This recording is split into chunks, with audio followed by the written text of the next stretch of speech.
Yo, yo, yo. Welcome, my boy Tyree. Thanks for hopping on, brother. Yeah, no problem, bro. Tell him a little bit about yourself, Tyree. Tell him who you are. Okay, all right. Hi guys, my name is Tyree. I've been trading for about 2.5 years.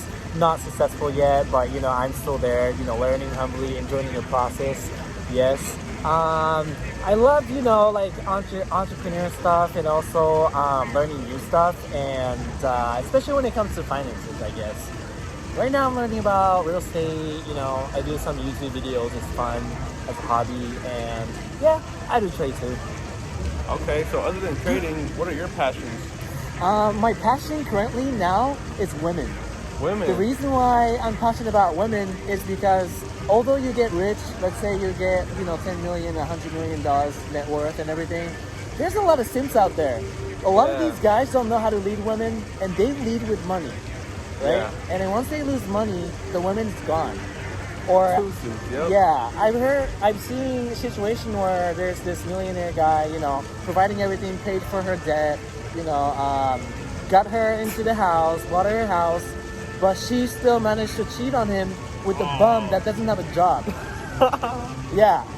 Damn. So, yeah, you just gotta know how women works, and understanding the nature of women is crucial because women can be either break you or make you. Yeah. If you get married with the wrong women, not only you're gonna waste your time, but also you're gonna suffer with child alimony, with a lot of dramas, court actions.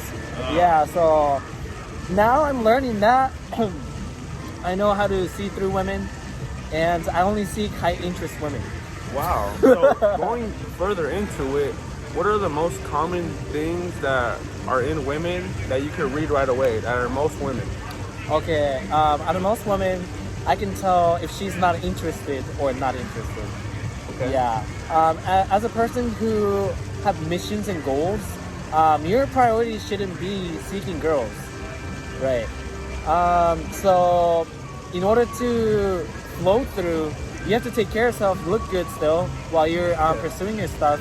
But you, at some point, need femininity in life. So I like that.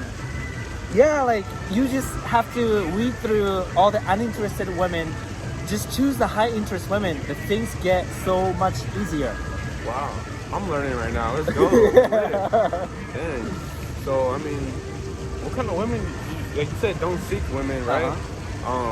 From your experiences, like what has knowing a lot about women taught you, and how does that make you different from the average person?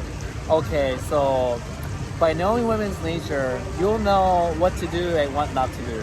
Like 95% of people will text some women consistently and then give the presence of validation. Validation as a guy is a superpower that we all men have, and women are receiving it like with no what can you call it? No effort. Basically, yeah, they're not doing anything, but they're receiving it. Yeah. So they're like fucked up in here. But if you remain different, and then among all 95% of the guys, women will be like, wait, there's something different about this guy. He doesn't really text me much. He only texts me when he wants to hang out. He's really like, he might have options. He's very ambitious. Yeah. Yeah, you're gonna set yourself apart. Damn, Yes. man. That's true. Like, thinking about it just in business, like, when I'm trying to make a certain connection or relationship, I use those same kind of aspects in a way, Like, Yeah. that's kind of crazy, man. So, next question. When you were growing up, like, what are some of your struggles? We're about to flip the switch. What were some of your struggles that made you who you are today? Well, definitely finances. I had a stepdad who was very controlling and, had a TBI, traumatic brain injury, where his part of the brain was fucked up from the war or something. Oh. Yeah, he had a carbon monoxide poisoning, and what he was doing was that he was a pathological liar. Like, he can't manage money. He couldn't, support his family. But what he was doing was that just short-term gratification. Just bring the money from a different place and put that, and just pretend like he was working and all that. And yeah, been through that for about 10 years, living in lie and deception. Damn. I learned a lot of things, and when I was like 16 or 17, like, I decided myself, like, I don't want to live like this. Like, Yeah. I wouldn't want to have a stable life where, money comes to me and then do the things I want to do. Yeah. Yeah. So that's what made me to pursue college, university. I graduated from ASU.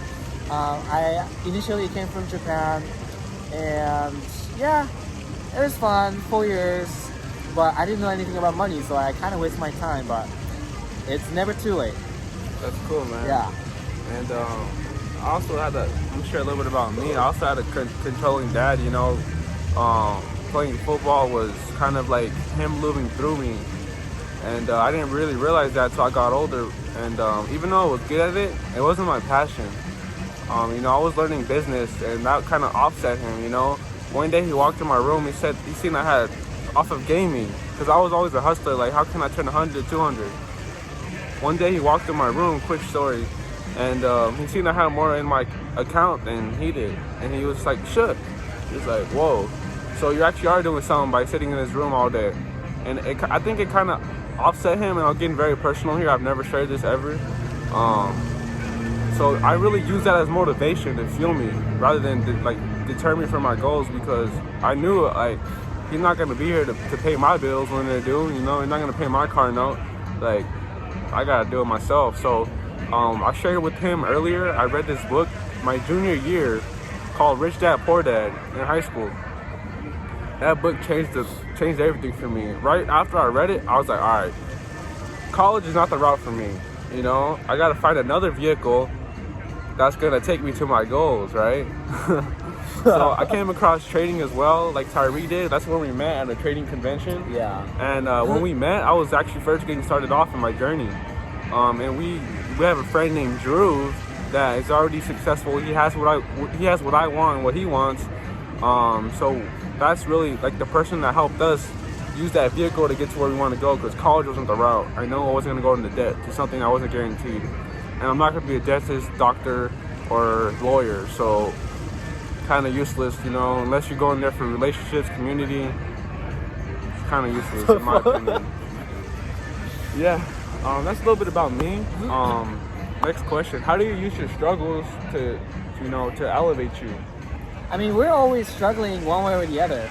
Yeah. Finances, health, what do you call it? Like spirituality or anything, relationships with your husband, significant other. Yeah, there's struggles everywhere. So I think struggle is part of life. Yeah, just enjoying the struggles. Yeah, that's a good answer, man. Yeah. A lot of people they use pain to hold themselves back, but you just gotta flip the switch and use it as good, right? And I still have my struggles. I'm not as buff as I want to be. I want to get a lot buffer, and I'm not as consistent as I want to be with that. So that's one of my struggles. And also another thing, I think being open with your struggles sets you apart, automatically, right? Because at least from there, you're able to identify what you need to work on, right? Like me, I know I need to hit the gym. Actually, that's funny how it's right there. US Fitness, it's calling my name. It's in the shot. See it right there, bro? Oh yeah, it is, huh? Yeah, so that's crazy. But yeah. I need to get better at the gym. I need to get better at reading books, because that's something I've been lacking on. I just recently bought a few books to help me further myself. But other than that, I use my struggles as motivation. I think you guys should too. It'll help you, So why college? Why college? Yeah.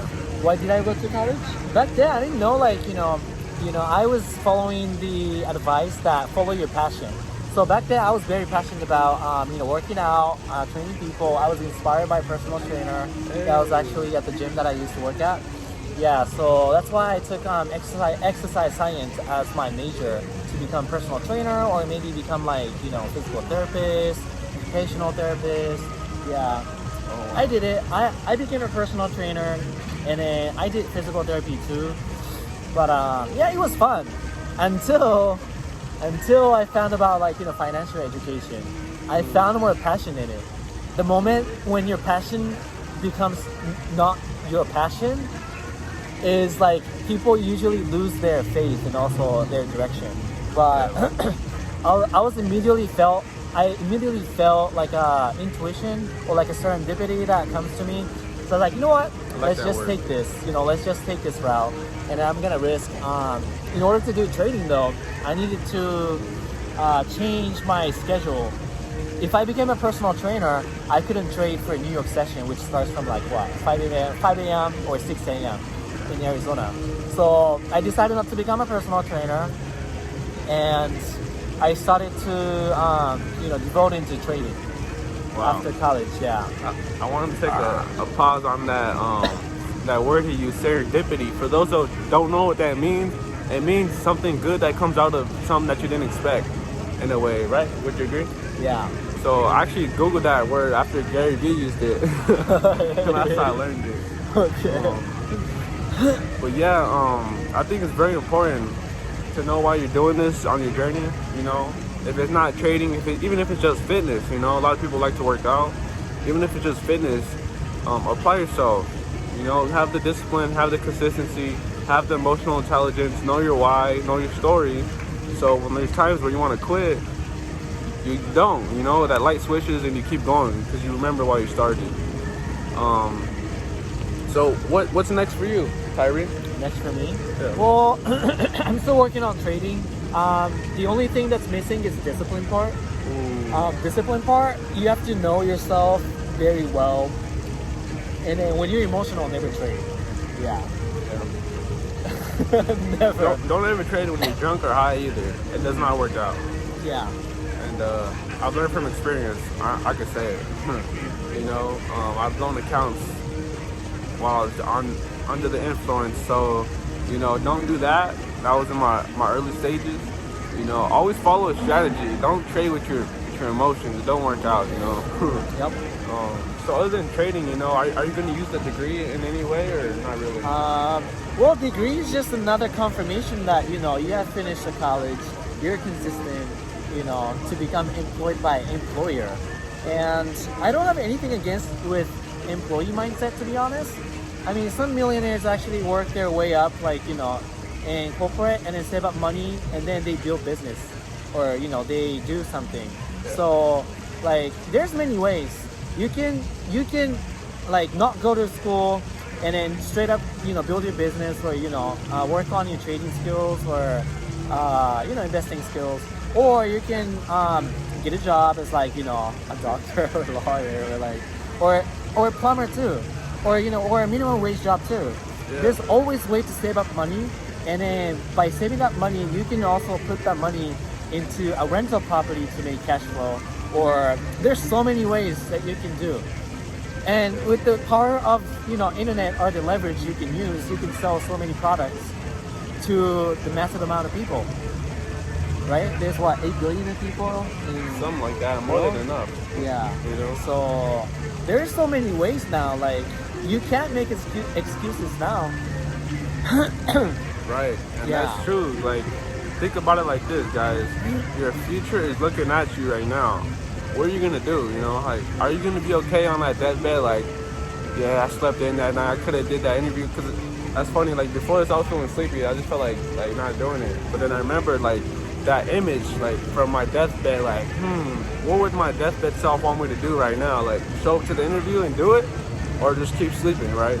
So I was like, damn, that made me flip the switch, and I showed up. I know I was a little bit late, but I was here, So, I think it's very important to just follow what we just said, and if you're not taking your advice from us, take advice from someone that has what you want, right?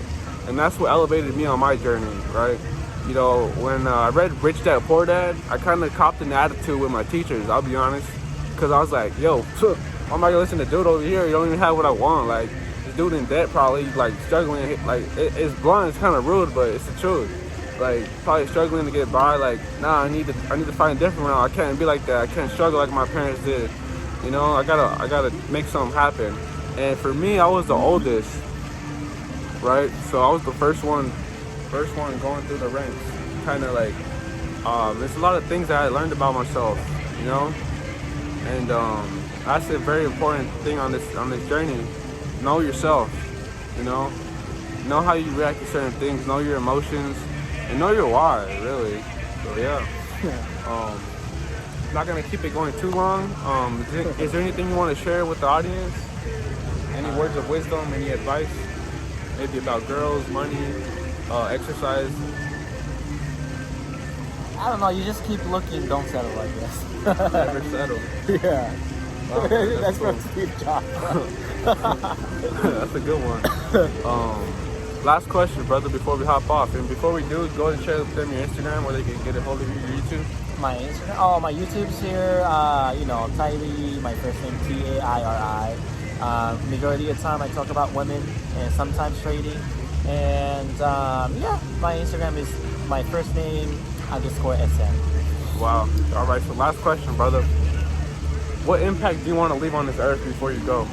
To be honest, impact, I think that's too much ahead of the time right now. I feel like for me right now, if you don't have any power or, let's say power in this earth right now, in capitalism is money. If you don't have money, you're not gonna have your voice, to be honest. I'll be 100% be real with you. If there's like a BLM movement and there's a lot of people that gather together and put their words, but if you don't have performance or anything that people respect you about, you're not gonna have any sayings, to be honest. So for me, rather than focusing on that, I'm gonna become a person that people are gonna look up to. And I don't want to say money is everything, but yeah, I want to get that situation right too. Yeah. Yeah, that's very powerful, man. Yeah, because I know there's many people on social media BLM matters or other stuff hey, Biden or Trump. That one person can't do anything. Right. But somebody that has an influence on social media or let's say, on YouTube or somebody that comes on TV, they have power. They have influence on people. Yeah. So. Wow, man, that's powerful. I guess, yeah. I like how you shared, having the results. But man, thank you for hopping on. Yep. There you guys have it. We out.